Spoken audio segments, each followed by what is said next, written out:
Lego's chief product and marketing officer confirmed that the company is actively trying to change people's behaviors in order to sell products. And they're not just trying to change children's behaviors, they're specifically targeting adults.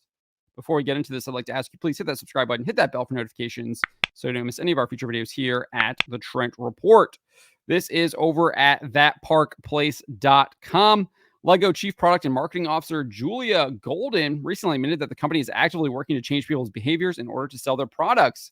She made this admission during an interview with Business Insider, talking about what they're referring to as the kidult economy, which I guess is U.S. adults purchasing 16% of all U.S. toy sales, which comes to about $6.7 billion in sales.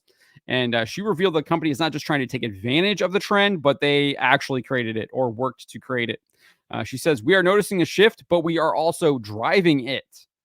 This is an insight we capitalized on, understood well, and decided to do something about," she elaborated. "People think it was COVID related, but actually it wasn't. We developed our portfolio 2 years in advance." So they had this planned before the pandemic struck. She would later reveal that the strategy also helps them sell more Legos for children. "We know from data if adults themselves are engaged, the kids around them, whether they are their own kids, kids of their friends, their nieces and nephews, they buy more for their kids. They help their kids build. So we know this is a way for us to achieve our number one priority, which is children," which I think it's Lego, right? That makes sense, right? They're still trying to sell their products to children or get children to play with their products. Obviously, probably parents are the ones buying the products for their children, but I don't think there's anything wrong with that statement. But what I do find really interesting is the admission here that this chief, what is her title? Chief Product and Marketing Officer is admitting that through their marketing techniques, they are literally trying to change people's behaviors in order to sell their products. So they're obviously specifically trying to sell kind of things like this, their bouquet of roses from their botanical collection and other things like that. And it all seems kind of fine and everything like that, hunky dory. You don't really see anything nefarious about that. They're just trying to sell their product. And I don't think there's anything wrong with that. But you have to connect the dots here and stay with me. We know, we know that companies like the Walt Disney Company are specifically trying to influence children and are actively trying to quote unquote educate them on sexual orientation and gender identity. They made it very clear that was their goal. The former CEO, Bob Chapek, indicated that is indeed what they were doing, while he said they were not going to be getting involved in the parental rights and education bill in Florida. This was before they did get involved, because obviously they did get involved. So he wrote this email to Disney employees, and it said this: "Because this struggle is much bigger than any one bill in any one state." Obviously, the bill was preventing the teaching of sexual orientation and gender identity to children in kindergarten through third grade in Florida public schools. So, and he's talking about this struggle is much bigger. The struggle being teaching children about sexual orientation and gender identity. So he goes on and says, "I believe the best way for our company to bring about lasting change is through the inspiring content we produce, the welcoming culture we create, and the diverse community organizations we support. There's a reason content is at the top of the list. For nearly a century, our company's stories have opened minds, inspired dreams, shown the world both as it is and how we wish it could be. And now more than ever before, represent the incredible diversity of our society. We're telling important stories, raising voices, and I believe changing hearts and minds. Powerful content that changes hearts and minds only springs from inclusive cultures, which not only attract and retain the best and most diverse talent, but also give those employees the freedom to bring forth ideas that reflect their lives and experiences. We must work together to ensure Disney always remains such a place." So he was openly admitting that they were using their programming to try and warp young children's minds on these subjects. And we have evidence now. We have confirmation that Lego has been doing this to sell their uh, products aimed at kidults, and they've been successful with it. So you don't think that The Walt Disney Company isn't trying to do the same to adults. It's not just children. It's not just children they are trying to groom. They're trying to groom you as well. And Bob Iger, when he returned, admitted as much in a employee town hall. He said, "This company has been telling stories for 100 years, and those stories have had a meaningful positive impact on the world. And one of the reasons they've had a meaningful positive impact is one of our core values is inclusion, acceptance, and tolerance. And we can't lose that. We just can't lose that." So clearly confirming that they are going to continue to push those agendas in all of their programming, not just to children, to adults as well. And again, I can't reiterate this enough. They are trying to target you. They're trying to warp your mind as well.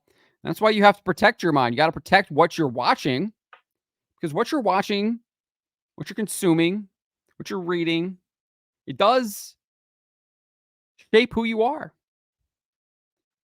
St. Pope John Paul II warned us of this in his message for the 14th World Communications Day back in 1980. 1980, that's what, 40 years ago. It's before I was born. Over 40 years ago. He said, "It is wise to be alert to the growing influence which the mass media, and especially television, are exercising on the developing minds of the young, particularly as regards their vision of man, of the world, and of relationships with others. For the vision furnished them by the media often differs profoundly from that which the family would wish to transmit to them." I think that's abundantly clear on what Disney is trying to do with gender identity and sexual orientation. He added, "Parents in many cases do not show sufficient concern about this. Generally, they pay vigilant attention to the type of friends with whom their children associate, but do not exercise a similar vigilance regarding the ideas which the radio, the television, records, papers, and comics carry into the protected and safe intimacy of their homes. And so the mass media often enter the lives of the youngest members of the family with no possibility of the necessary explanations or corrections from parents or other educators, which could neutralize any harmful elements and which could equally employ the many valuable aspects to assist in the process by which children are gradually transformed into well-adjusted men and women." So obviously he's talking about men and children there, but I think you can apply the same to adults as well. We need to be vigilant too of what we're bringing into our minds, what we're watching, what we're reading in our comics, what we're listening to on the radio. While he warned of the dangers, he also notes there are numerous positives that can come from film, TV, books, and more. And this is how we fight back against this stuff, right? While Disney is promoting evil, we must promote good and truth and beauty. St. Pope John Paul II said, "It is undoubtedly true, on the other hand, that the social communications media can be a most valuable source of cultural enrichment for the family and for each of its members. Well-ordered reading, listening, and viewing can contribute greatly to the stimulation of dialogue and interchange within the little community, and can create a broadening of interests which will involve the family in the activities of the larger human family outside." Obviously, there are great examples of this. C.S. Lewis's The Chronicles of Narnia, if you're just talking about fiction. J.R. Tolkien's The Lord of the Rings trilogy. I think George Lucas's original Star Wars trilogy is in there as well for a film. There's plenty of fantastic television shows. One of the shows that I share with my children, a show called Benjamin Cello, The Wonderful World of Benjamin Cello. It's great, fantastic fun, good, strong lessons told in entertaining and creative ways. Highly recommended if you are a parent and you have small children.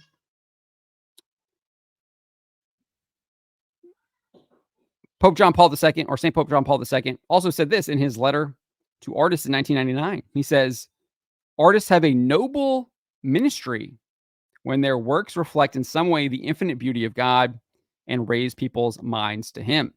The Walt Disney Company isn't doing that. The Walt Disney Company is not raising people's minds to God. Absolutely not. When they're undermining His creation, when they are trying to tell you that men can become women and women can become men, they're undermining how God made us, how God created us. That's not raising people's minds to God. That's the opposite. That's bringing your minds down into the gutter with Satan.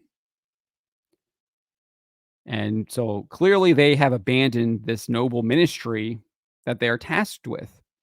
And so we need to find people that are willing to take up this noble ministry. And there's lots of us. There's lots of people that are doing it. My good friend John Delarose does it. My other good friend Brian Niemeyer does it. They're both novelists. John Delarose also does comic books. So there's lots of people out there. Again, I just pointed to The Wonderful World of Benjamin Cello. They're doing it as well. You can look at Angel Studios. I think they're doing it as well, too. They're trying to raise people's minds to God. And they're doing it through different types of films. Sound of Freedom, obviously, is very different from their upcoming film, Cabrini. And they also have animated shows as well. So there's lots of options to do this, but we have to find these options. We have to seek them out. We have to be wary of the things that we are watching, we are reading, and what we are doing, because they're trying to manipulate us. This Lego chief product and marketing executive is admitting that they are trying to target us to change our behavior. And in the case of Lego, it doesn't seem that nefarious. But we know the Walt Disney Company, they've admitted their nefarious nature. They've admitted what they're doing. So we just have to beware. We have to beware. Those are my thoughts on the matter. Let me know what you guys make of this in the comments below. Remember to always be charitable, but to always speak the truth.